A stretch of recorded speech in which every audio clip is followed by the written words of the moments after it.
हरे कृष्णा। ओम श्री विष्णवे नमः। आप सभी को प्रवर्तनी एकादशी की संपूर्ण कथा आरती। इस कथा के सुनने से भगवान विष्णु भक्तों पर सभी प्रकार का मनवांछित फल की प्राप्ति होती है। तो आइए भाद्रपद मास के शुक्ल पक्ष के प्रवर्तनी एकादशी एवं पद्मा एकादशी की संपूर्ण कथा मनचित और श्रद्धा भाव से पूरा जरूर श्रवण करें। भगवान युधिष्ठिर ने पूछे, केशव, भाद्रपद मास के शुक्ल पक्ष के जो एकादशी होती है उनका क्या नाम है? कौन सा देवता की कैसी विधि होती है? जरा आप यह विस्तार से मुझे बताइए। भगवान श्री कृष्ण बोले, राजन, इस विषय में तुम्हें बहुत आश्चर्यजनक कथा सुनाता हूँ। इसे ब्रह्मा जी ने नारद जी से कहा था। नारद जी ने पूछा, चतुर्मुख, आपको नमस्कार है।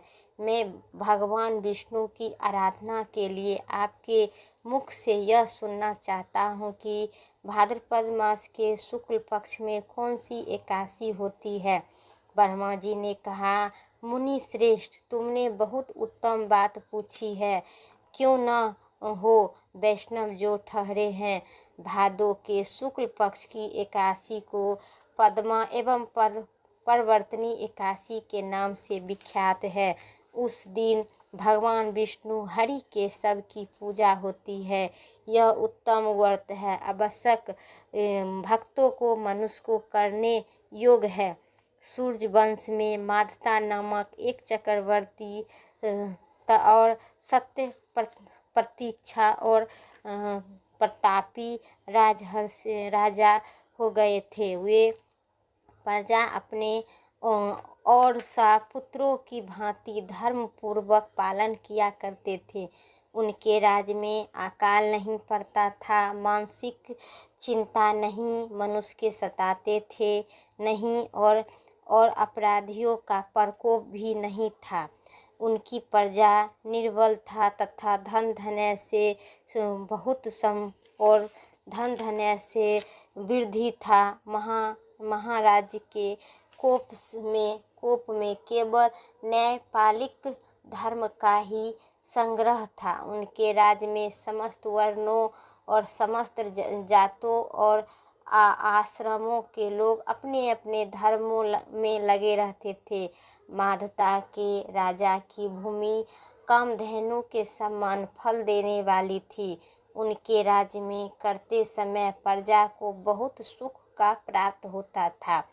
लेकिन एक समय कर्म का भोग भोगने प्रातः होने पर राजा के राज्य में 3 वर्ष तक वर्षा नहीं हुई, जिससे उनकी प्रजा भूख से पीड़ित हो नष्ट होने लगी। तब संपूर्ण प्रजाओं को महाराजा के पास आकर इसे कारण कहा। प्रजा बोली, हे सर्वश्रेष्ठ, आपको प्रजा की बात सुननी चाहिए। पुराणों में मनसी पुरुष ने जल को नारा कहा था। यह नारा ही भगवान का आयन है, निवास स्थान है, इसलिए वे नारायण कहते हैं। हे नारायण स्वरूप भगवान विष्णु का सर्वश्रेष्ठ व्याकुल रूप में विराजमान है। हे मेघ स्वरूप होकर वर्षा देते हैं। वर्षा में आनंद पैदा होता है और आनंद से प्रजा का जीवन धारण करती है। निबुंध श्रेष्ठ, इस समय आनंद के बिना प्रजा नाश हो रहा है, अतः ऐसा कोई उपाय कीजिए जिसे हमारे युग श्रेष्ठ का निवारण हो। राजा ने कहा, आप लोगों का कथन अनुसार क्यों न अन्य को ब्रह्मा कहा गया है। अन्य से प्राणी उत्पन्न होते हैं, अन्य से ही जगत जीवन धारण होता है। लोक में बहुधाय ऐसा सुना जाता है तथा जीवन धारण करते हुए लोक में पुराणों में विस्तार के साथ ऐसा वर्णन किया है कि राजा के अत्याचारों से प्रजा पीड़ित होते हैं। किंतु जब मैं बुद्धि से विचार करता हूँ तो मुझे अपना किया हुआ कोई अपराध नहीं दिखाई देता है और फिर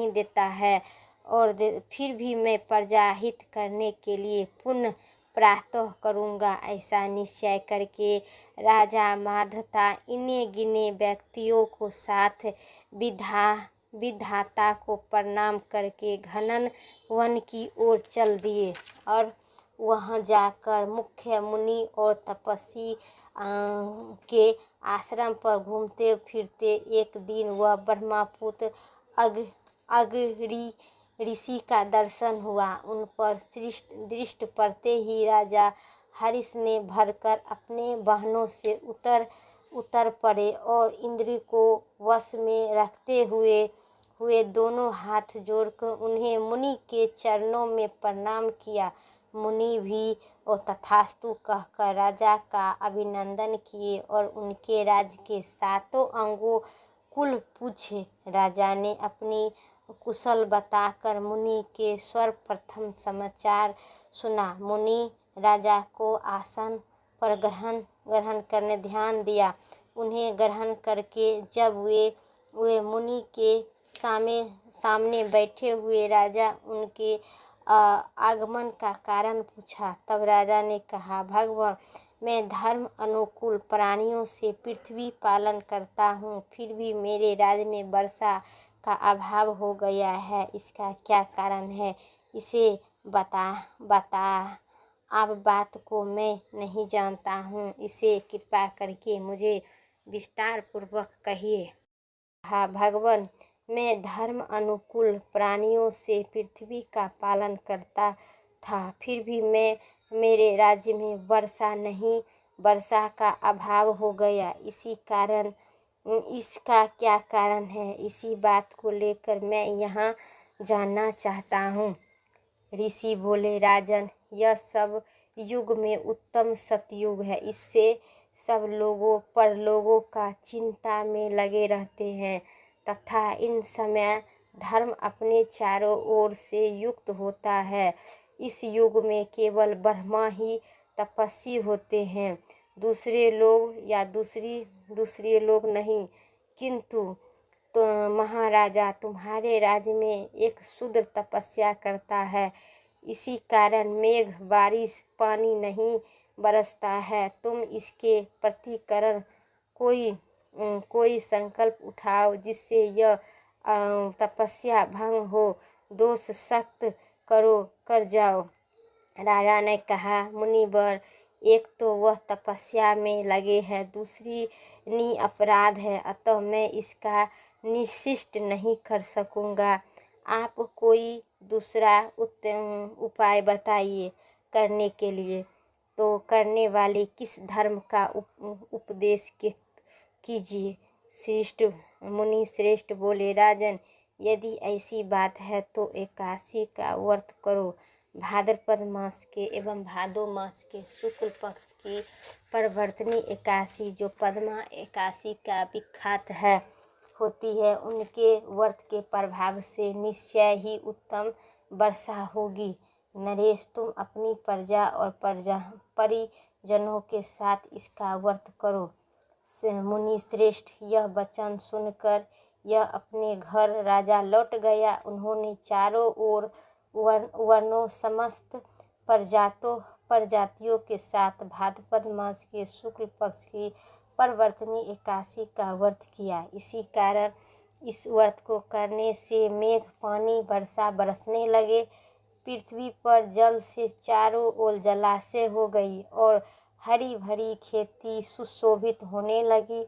उस व्रत के प्रभावों से तब लोग सुखी हो गए। भगवान श्री कृष्ण कहते हैं, हे राजन, इसी कारण इस उत्तम व्रत का अनुष्ठान आवश्यक ही करनी चाहिए।